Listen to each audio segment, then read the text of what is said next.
okwu a nchọrọ ikwu ga-abụ ife jọwuru ude na njọ ma siwukwa nkakwu n'isi. Kedu ka ị ga-esi wee fụ nne na nna gị fa na-akwa akwa, fa were isi na-ekpe ekwere, fa na-eru uju n'ihi ebubo gị bụ nwa ọ mụtara buru ihe na fa na-ata amoosu, nọmfanwa nọchiri gị agaghị n'iru, nọmfanwa bụ ihe ji akara aka gị. mata amata na nwata ọbụla buriri nna ya enu, ngwongwo na ngọrịngọ ga-ayọchi ya anya.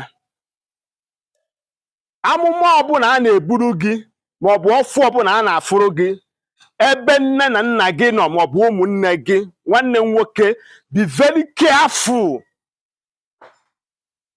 Maka na ife na-ewusi ugbu a bụ ife ndị ọtụtụ ajọ pastọs tinyere anyị.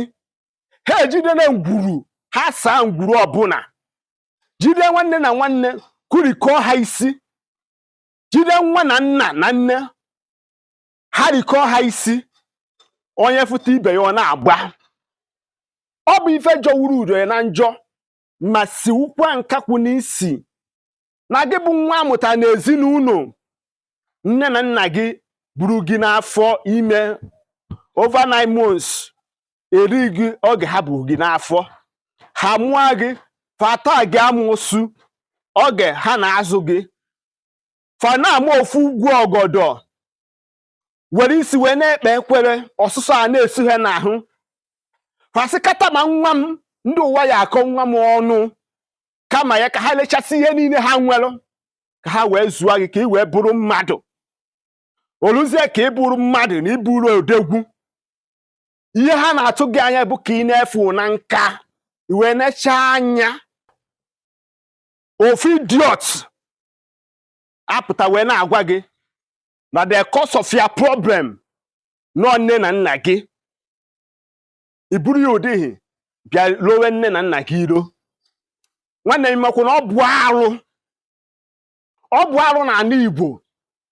Ị ma na ọ bụ na oge Igbo bụ Igbo, oge ndị ada bụ ada, na gị bụ nwa na a ga-akpụgharị gị n'obodo, ịbịa kọwaa.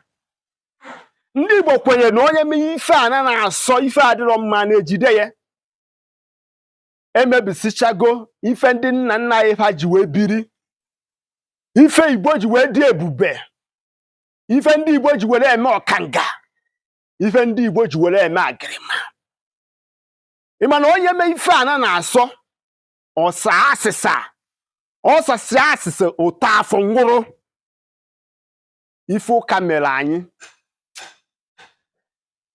ọ bụ ife jọwuru ude na njọ ma siwukwa nkakwu n'isi. Ụmụnne m ndị Igbo, ka ifie asaa n'anya. Ife dị n'amụma bụ the more you look, the less you see. Unu n'anya nke ukwuu a, unu afụ na ọtụtụ ezinụlọ nọ na nsogbu maka ihi amụma eburu n'ezinụlọ. Ka nye gị ndụmọdụ, tụfuo ma were okwu mmeri ife. Asị m gị ejekwa n'ụka, asịkwa na ụka adịrọ mma, mana ọkụkọ na-akpa nri anya ufi akọ na ya. Ọ bụrụ na pastọ ebuere gị amụma maọbụ afụọ gị ọfụ, biko kee nkwụcha. Maka na ndị be anyị si na dibịa na-agba afa, iwere obi wee na-eme gịnị, na-atụtụkọ.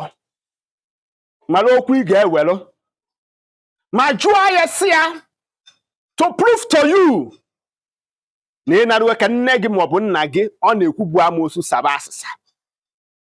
Oge ka ị ga-amata yes, it's true.